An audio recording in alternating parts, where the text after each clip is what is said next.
Hi everyone, it's me, Tessa Virtue, and I would like to welcome you to Team Canada Champion Chats, live from the Canadian Olympic Experience in Montreal.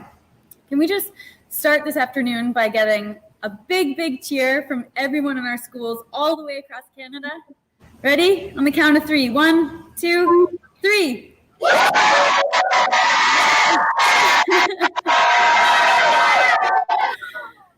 I love it. I love it. Thanks, guys. I am so excited to have you all here tuning in and thrilled to be your host for today's chat.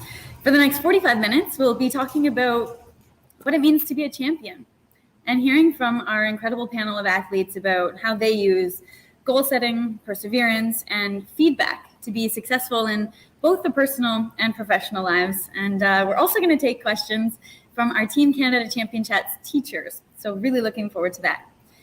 We would love to hear how you, the viewers, are enjoying the chat. So don't forget to share with us on social media using the hashtag #BeAChampion. I guess I should introduce myself once again. I'm Tessa Virtue. My notes say 3-time Olympic medalist, but I'm pretty sure it's 5. And I've been a proud representative of Team Canada for over a decade with my skating partner, Scott Moyer, whom some of you may know. I'd like to now pass over to our athletes to introduce themselves. I know that there'll be some familiar faces to many of you who have completed the awesome Team Canada Champion Chats lesson plans, but we'll take a moment to say hi and introduce our excellent Olympic and Paralympic athletes joining us today. Let's start with you, Evan. Hey everyone, I'm Evan Dunphy, Olympic race walker from Richmond, British Columbia. I'm so excited to be here today. I'm so jealous of all of you because when I was a 9-year-old boy growing up, dreaming of going to the games, I would have failed for an experience like this. So I'm so excited to be here. I'm so jealous. I hope you have so much fun today. Well, we're sure to have fun. Thanks, Evan. Let's go over to you, Priscilla. Hey everyone, my name is Priscilla Gagne. I'm a 2016 Paralympian in the sport of judo, and I'm thrilled to be with you guys today. And I also would love to have this opportunity as a kid. So I'm excited for you guys and can't wait to hear your questions. Great to have you, Priscilla. Thanks for joining us. How about you, Neville? Hi everyone, Neville right here, 3-time Olympian in the sport of bobsleigh, for their former sprinter and Edmontonian. I'm really excited and glad to be here with you all as well. Thanks, Evan. Last but not least, over to you, Josh. Thanks, Tessa. Hi, everybody. My name is Josh Dewick. I am a 2-time Paralympic athlete, 3-time medalist, and grew up in a really small town called Kimberley, BC. And like the rest of the crew, I've got this sense of joy for you to have this opportunity to dive into some really great questions with all of us athletes. So true. Thanks, Josh. And a big thank you to all of our athletes for joining us here today. I also want to give a shout out once again to the fantastic Canadian Olympic Experience right here in Montreal that is hosting us. It is such a cool place. I hope you all get to visit someday. And, before we get started on our discussion here, let's check in with one of our schools, Marion Carson School. How you doing over there? Shall we kick things off with Miss Lowe's grade 3 class? I believe you have a question for me. Hello, Tessa. My name is Jane, and the question that I have today for you is, what was the biggest sacrifice you had to make to become an Olympian?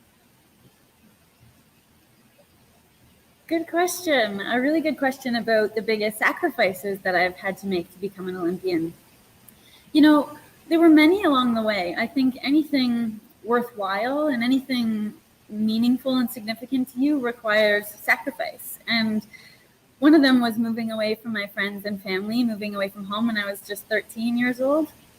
Another was just the regimented training schedule required of pursuing an Olympic sport. I was up at 5 a.m. every day, which meant an early bedtime, and I was saying no to a lot of social activities, unfortunately. But that just meant that I had to be a little more careful about the network of people I surrounded myself with, people who supported me and people who really understood what I was working towards. I think later in life, I missed out on going to school in the regular kind of university sense, and I always felt like that was a sacrifice. But I tried to maintain the sense of goals. So I knew what I was working towards, and suddenly those sacrifices became just simple choices. It was all on this quest to do something extraordinary. And to me, those sacrifices were worthwhile because it led me somewhere that made me realize the joy was really in the hard work. So great question. Thank you so much for that. Today, in general, we're going to be talking about what it means to be a champion. So how you can set goals, persevere, and receive feedback in order to be the best that you can be. And to me, being a champion is just that. It's pushing yourself to the limits, exploring your limitless potential, and trying to do everything to your maximum capacity, whatever that may be. And I think being a champion is rising to the occasion in every facet of your life.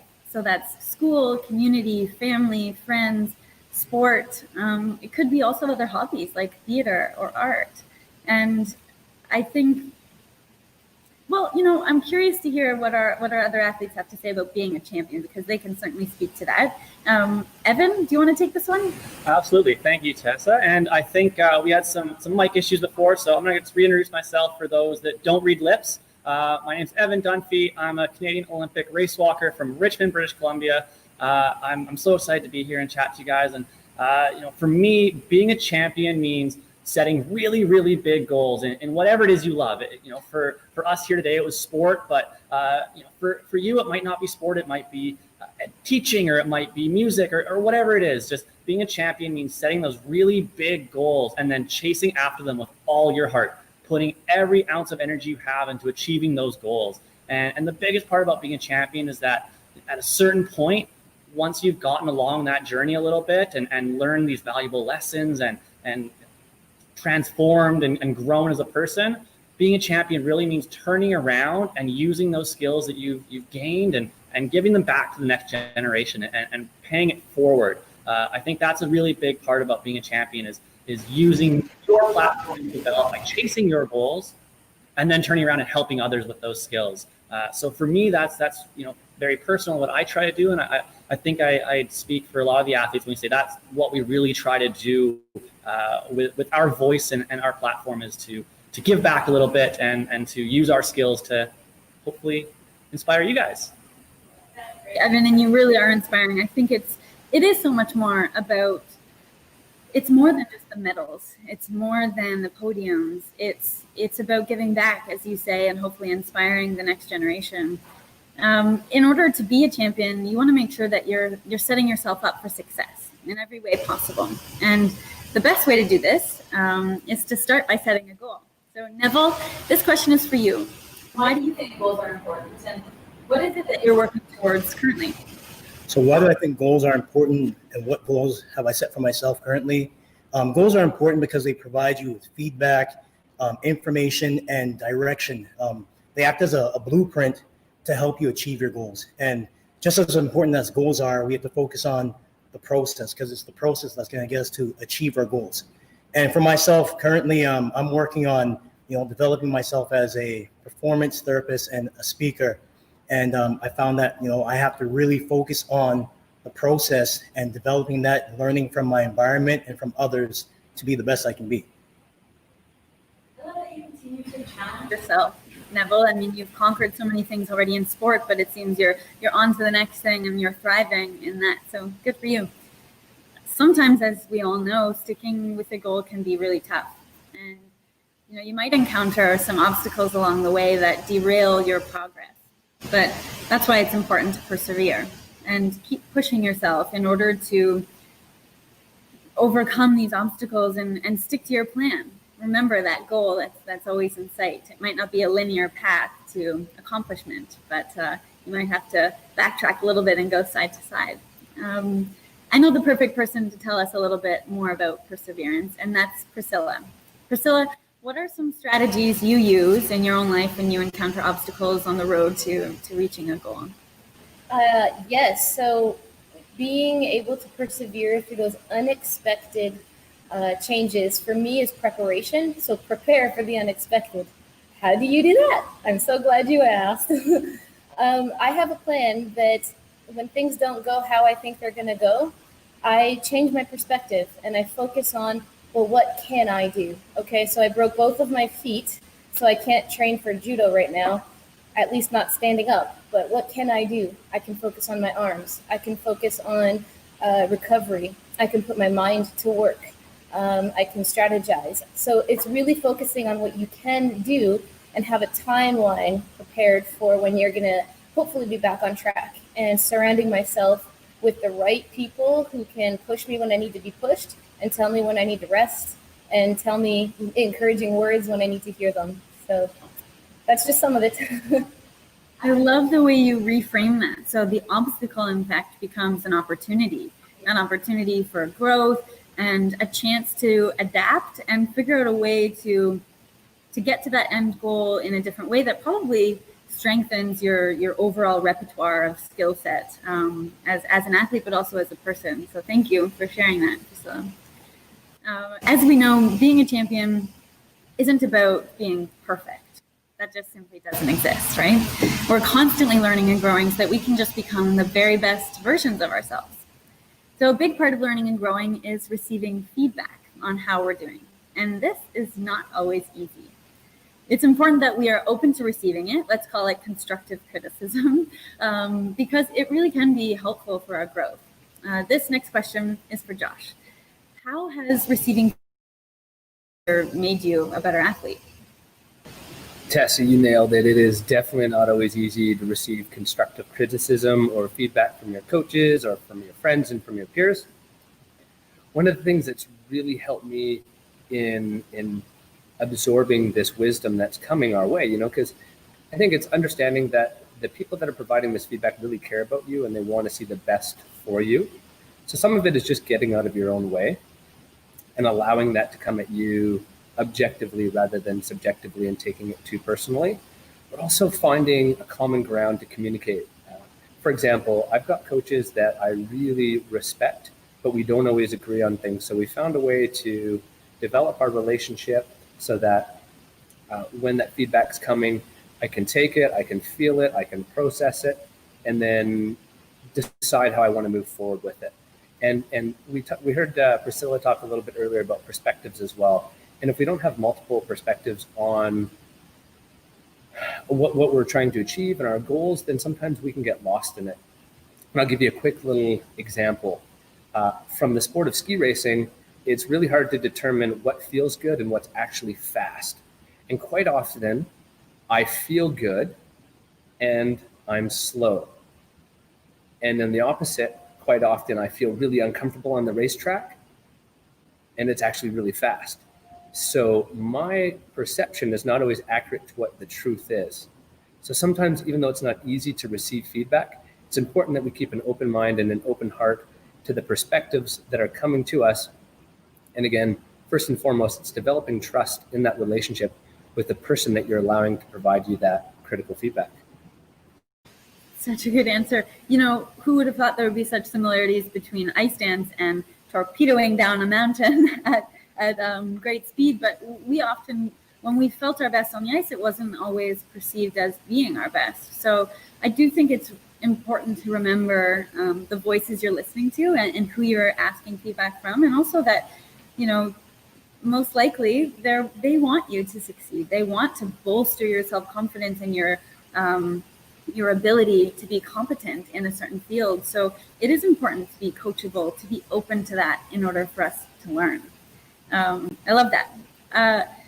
I think it's time. Maybe we should check in with some of our schools again and hear some of their questions. We're going to head to Bear Creek Elementary out in Surrey, BC, and they have a question for Priscilla. Hi, guys.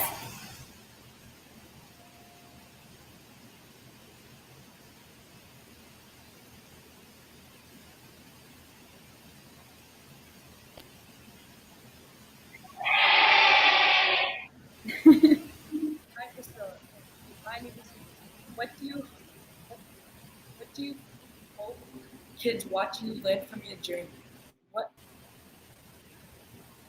What did it feel like when you were chosen to represent Canada at the Paralympic Games?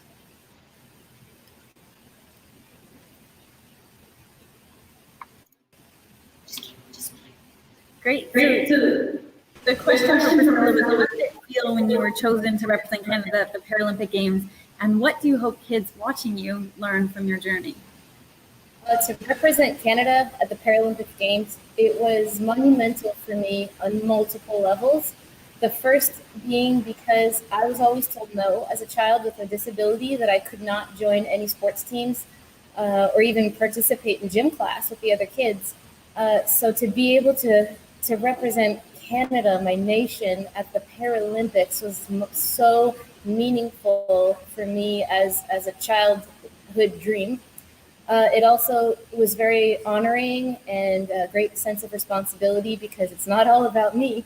And it's actually hoping to inspire and encourage young people like yourselves to keep working past the impossibilities or the seemingly impossible, and to keep dreaming big and keep believing no matter how it looks.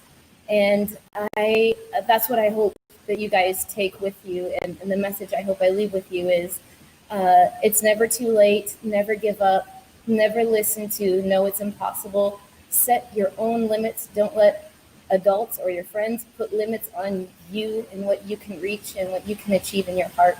And yeah, that's it. Set your own limits.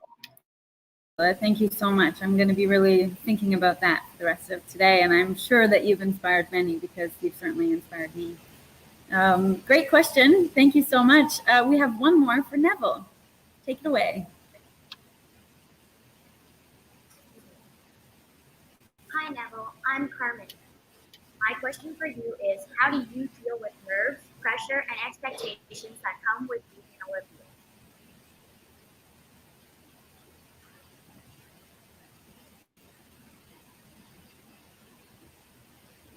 Question is, how do you deal with nerves, pressure, expectations that come with being an Olympian? I realize that, as individuals, as humans, we all experience these emotions, nerves, pressure. The biggest thing I find is that you need to embrace it and live in the moment to overcome and keep pushing forward. For myself, one of the things that I would always do when I compete is that I would trust in myself, trust in the process, and believe that I have the abilities, the skills, the talent to achieve. And one thing I used to do with one of my teammates is we'd always say, we don't try, we do. So we don't try and do anything different. We just stick to what we know, what we've practiced, what we've trained at, and execute. Love that. Trust yourself and trust the process. That is incredibly powerful. Thank you, Bear Creek Elementary, for those awesome questions. We're going to head all the way over to Ontario now, my home province, to hear from Miss Seo's class in New Liskeard. The question is for Josh. Hi, Josh. When you set your goal setting routine, when you set your sights on a goal, does the goal always stay the same, or does it sometimes change again? That's a great question. Oh, wow. So how do I describe my goal setting routine? It comes in a lot of different ways. For example, there's the cliche saying, it's about the process and not the outcome. And so if we take a step back from that, I look at goals in two ways, qualitative and quantitative. Qualitative. That's the quality of the experience. How does that make me feel? How does that make others around me that are part of that experience with me, how does that make them feel? Does it elevate them, or is it even keel, or does it do something else? Quantitative is very easy. It's a measurement. How fast do I want to go? What position would I like to be in? And I have to always hold these two in balance. The process is very important. The outcome in some people's minds is important, and for sure in a sport where we're measured, we definitely want to achieve certain successes. But I just want to flip this one on its head for a second too, because we want to talk about how do we adjust and accommodate to our goals, and do they shift over time? If we look back at my story, once upon a time I was a freestyle skier, and I wanted to be just like Jean-Luc Brassard, the great Olympic mogul skier from Quebec, and not only Olympic skier but Olympic champion. And my dreams were set on that, and I always wanted to be an Olympic skier. When I was 23, I sustained a spinal cord injury that left me paralyzed from the waist down. And if I was so fixed on that goal to be the best Olympic skier ever, perhaps I would have never taken up skiing again, and who knows where my life would have gone. Rather, I just shifted that goal a little bit and said, hey, I want to be a skier, and I want to do that for Canada. And so then I just reorientated the ship just a little bit. That allowed me to get back on the path and pursue a new goal. And for anybody who knows skiing, there is a fair cultural difference between alpine and freestyle, but then having an opportunity to participate in both, I saw the similarities, the opportunities. I took what I once knew from that previous pathway and reapplied it. And I'm so fortunate to have had that experience with goal setting and how they can shift. And we need to listen as much as we need to drive. Josh, throughout that experience for you, did you ever consider giving up or never returning to the ski hill? Tessa, that's a great follow-up question. No, I didn't. And it was the wisdom of the doctor in the emergency room right after I had broken my back, literally hours after I had broken my back. And he gave me this. He says, Josh, you're going to rock the world from a wheelchair, and before you know it, we're going to have you back in the mountains, riding a sit ski with all your friends. And I've mentioned a few times that it was so important for me to be a part of community, I love the outdoors. I love playing outside. And then sport has been a large part of my identity. So no, actually, I never lost that. I didn't know I would be competitive in it. I thought I would just be a recreational skier. But we live with great fortune being Canadians and having all of these incredible opportunities for athletes of all walks of life. Well, you did indeed rock the world. This next question is for Evan. Hi, Evan. I'm Firewool, and this is our question. Sometimes when faced with a challenge or a new experience, a person may feel overwhelmed or choose to not continue in genuine fear. Do you have advice on how to face challenges or mistakes in order to push through and accomplish your goals? Awesome, thanks for that. So the question is asking my advice on how I face challenges and how I take those challenges and push through and really continue to work towards and accomplishing my goals. And challenges are something that everyone faces, and Neville and Priscilla and Josh have all talked about it already, about goals being about the process and not about the outcome. My challenges are my challenges in my sporting career have been very different from, say, the challenges Josh's face. I wasn't lying in a hospital bed with a broken back, being told that I was going to ski again by the doctors. My challenge was standing on the sidelines of the 2012 Olympic Games, crying, watching my teammates compete because I wasn't competing, and that was what I had dreamed of doing. And seeing them accomplish that goal was just so inspiring to me that I, was sad I wasn't a part of it. And I think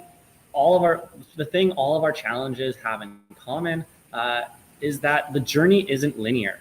We don't follow this straight line path from where we are today to where we want to go. In any pursuit of a goal, there's going to be ups and downs. And for me personally, I view my challenges as just an opportunity to really reconfirm how much I want that goal. I look at a challenge and I'll take a step back and I'll say, okay, what was that challenge? What was that stumbling block? do I really still love this? Do I really still want to achieve these goals? You know, I have really big goals. I want to win Olympic gold medals and break world records. And so I'll ask myself, is this still what I really, really want to do? And, you know, 100% of the time so far, the answer has been yes. So then I look and say, okay, well, how can I, you know, what can I do today to get back on track? What can I do tomorrow to get back on track? And it's really about just asking yourself every day, okay, you know, how can I work towards that goal today? And some days you'll take a step back, but as long as you're consistently working towards that goal, you'll get back on the right track and you'll get back towards achieving those goals. And those challenges are little blips, but they definitely make us stronger along the way as well. And you know, the last thing I would say to that is that all the stuff that I've learned through sport, which is so much, has been learned through those challenges, through facing that adversity and coming out the other end. That's where we really learn the most. So, you know, face those challenges head on and really embrace them. Thank you, Evan. I think it's great to hear your perspective on how that setback in 2012 led you to forge ahead and dream even bigger and set your sights higher. I think there was the word fear mentioned in there and something about facing them. And I remember one of the things that my sports psychologist taught me, it's an acronym for fear, FEAR, face everything and rise. And I use that as a mantra often when I took the ice and I was feeling fearful, because everyone gets scared and everyone feels stressed and feels the pressure. And it's frightening sometimes. But that notion of facing everything and rising really was helpful to me. Maybe it will help you too. So thanks to Ms. Seo's class for those questions. So thoughtful, really intuitive. Thank you for those.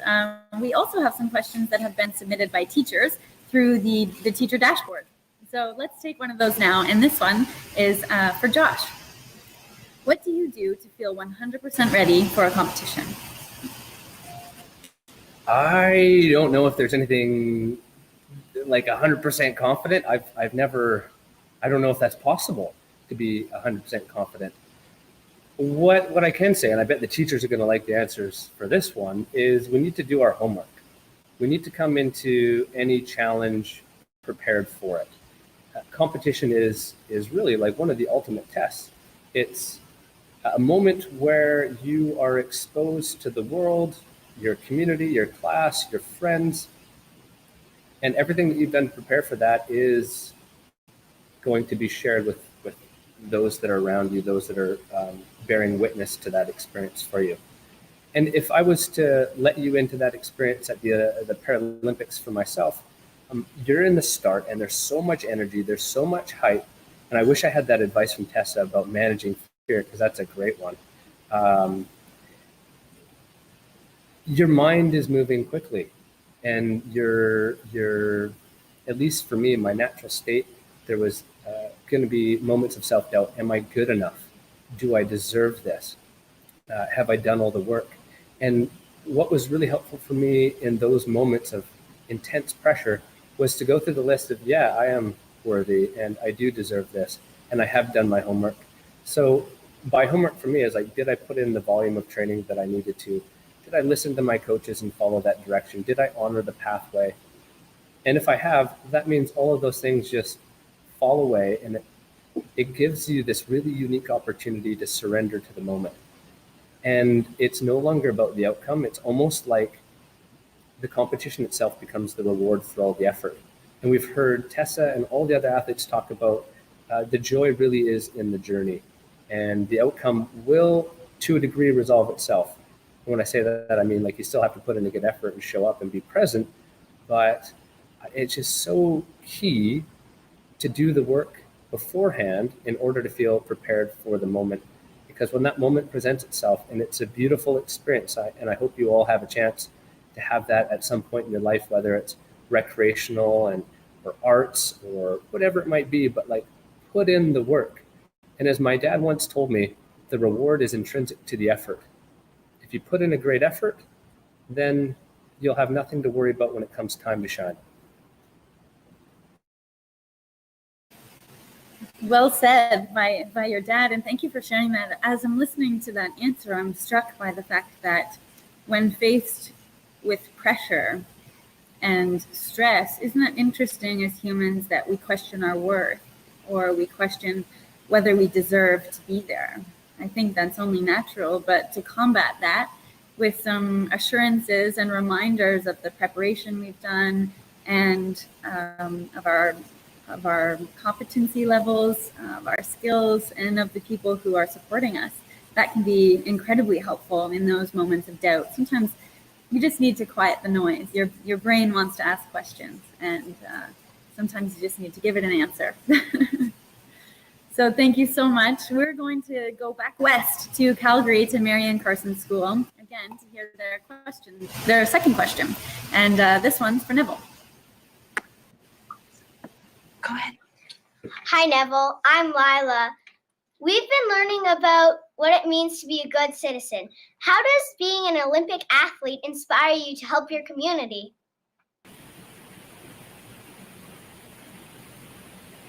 Being an Olympic athlete has actually provided me the opportunity and the platform to be able to engage and speak with others.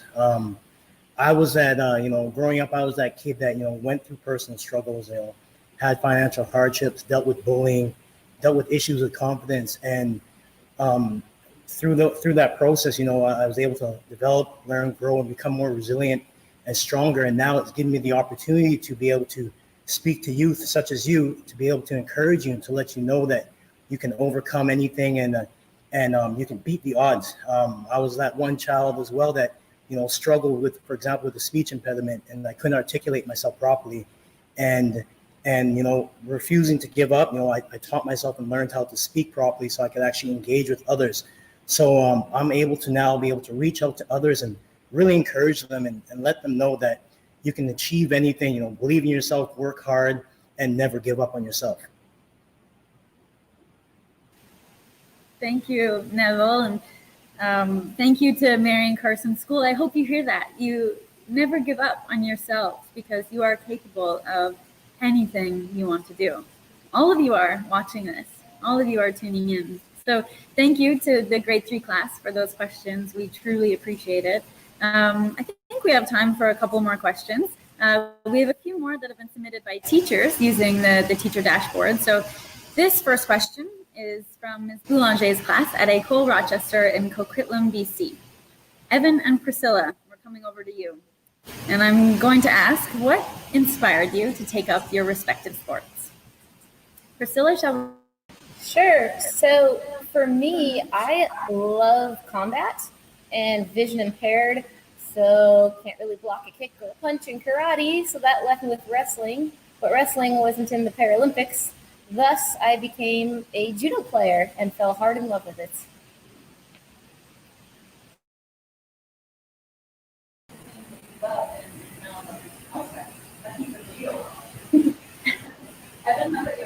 Yeah, growing up, I was the shortest kid in the class. I have the red curly hair, and I had these big, thick glasses. And, I was kind of that quintessential kid who was picked on and bullied a little bit in school. And I loved sports so much. And for me, sport was going to be the thing that I was going to prove to everyone else that I could be the best at something. I was going to, just whatever it was, I was going to do something. And when I was 9 years old, I wrote on my grade 3, what do you want to be when you grow up assignment? I wrote, I want to go to the Olympic Games. I remember my teacher was kind of like, oh, it's really nice. Like, do you want to add something else in there? And I was like, nope, Olympics. That's what I'm going to do. And I didn't know necessarily what that sport was going to be. And, unlike Priscilla, I wasn't, great at combat. So I chose to run away instead. I learned how to, I found out that I was really good at running for long periods of time without stopping. And unlike all the ball sports, I wasn't getting hit in the face and I wasn't breaking my glasses. So it was really fun to do that, succeed at something. And I kind of fell into this race walking thing by complete accident. But after my first race, my coach, who's still my coach today, 20 years later, he's still my coach, sort of saw that I had some fun doing this race walking race, and I had won the race, and he asked me if I want to keep doing it. And yeah, I said, yeah, I want to be good at something. And I won this race. So let's keep trying to do this. And that was really my motivation when I first started, was just I wanted to find the thing that I could make my own and really come into my own in. And I'm so grateful for, that kind of serendipitous opportunity to just try this thing out and see where it's taken my life. And I'm so grateful. That collaboration and partnership with your coach over such an extended period of time, I'm sure that longevity would add to your success, but also your comfort level in knowing that you have someone in your corner constantly who is pushing you to be the best, but also doing so with a full understanding of how you operate, what motivates you, what makes you tick, what inspires you. And I'm sure that is a really significant and meaningful relationship in your life. Josh, I'm curious. We have students from ages 6 to 13 tuning in here today, and I wonder, what might 10-year-old Josh have benefited from knowing? What do you wish you could go back and tell your younger self? Oh, that is such a good question, Tessa. Give me a moment. What would 10-year-old self benefit from this? Be kind and be gentle, not only with one another, but with yourself. I remember, not too different than Evan, I struggled to fit in. And because of that, I really believed what the naysayers and the bullies were saying about me. And I actually allowed that to become my identity. And I believed the mean things that they said to me. And from there, I kind of allowed myself to believe that I wasn't worthy and I wasn't good enough. And I let those voices develop my insecurities. What I'm learning here today is that we're so much more than that. And I would take from today and encourage you to take from today as well, that it's so important, and we're hearing it from all of the athletes, to find what you're passionate about, find what you care about, find what makes your heart sing and dance, and put all of your energy and all of your force into that, and in a way that makes the world around you better. And I'll leave you with this. If we can live a life where we give more than we take, then that's a life well lived. And if we can do that while having a whole lot of fun, well, that's going to elevate everybody else around us. Thank you for sharing that, Josh. I think it gives us a lot to think about. And so often this message has become today about the sense of sharing. It can be isolating often when you're in pursuit of something. I think it can ostracize you and you can feel alone sometimes. But remembering that it's bigger than just you, and you have an ability to create a certain environment around you to lift others up, to boost someone else's self-esteem, to create a team reliant on one another. I think that can really serve us and add to our sense of self-worth. Thank you. This next question comes from Thunder Bay, Ontario. Miss Sutherland's class at St. Thomas Aquinas School, and they have a question for me. And they're asking, do you have a ritual that you do before you figure skate for that extra good luck element that helps you mentally? How long do we have here? Because I used to be very superstitious, but Scott and I, my skating partner, and I had many, many rituals to ensure that we were on the same page. We were a team of 2, and we skated together for 22 years, so we knew each other really, really well. But in order to be our best on the ice, we needed to be completely in sync and in unison. So one of the things we like to do was synchronize our breathing. So we would hug and breathe at the same time. We joked that we wanted our hearts to beat at the same time. I wanted to be blinking at the same time. But I found that really reassuring, really comforting. Another thing that we did together, before taking the ice, we would talk about the preparation we had done. And we would utilize these keywords, these reminders of all of the training we did leading up to that one moment that reminded us we're ready, we're unstoppable, we can take on this challenge because we've prepared for it. And Evan spoke about preparation so eloquently. I think that is key to confidence. And finally, we would just squeeze each other's hands. We would look at each other, and often there was a wink involved, and we would just say, I'm with you. There was something really powerful about not feeling alone. And that served us really well in those pressure-filled situations when we were trying to represent Canada to the best of our ability. But those were my few little rituals. For a while, I had some where with my guards at the boards and water bottle and everything, and I tried to ditch that because it needed to be about what I was doing on the ice. So thank you for that question. I really appreciate it.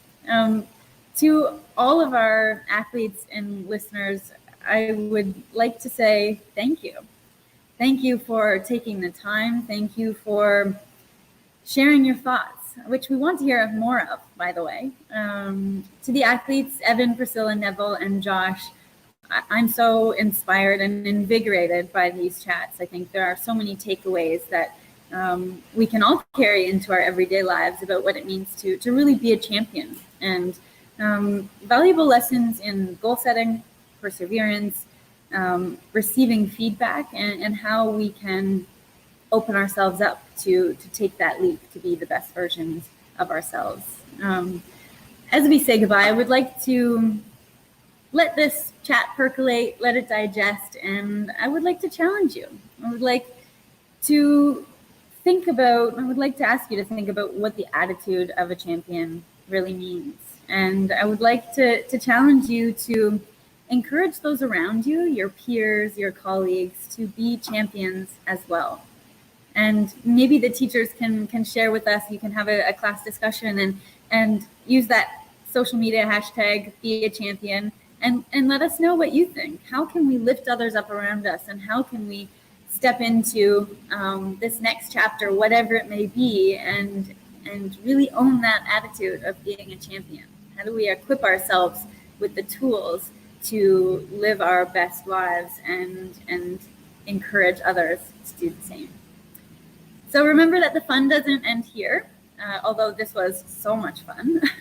We will have more incredible lesson plans coming to gear us up for the next champion chat happening in May. So stay tuned to the Team Canada Champion Chat's excitement. And I would like to say a heartfelt thank you to our athletes. We're all going to sign off and wish you an incredible afternoon, a really great evening, and until next time, my friends.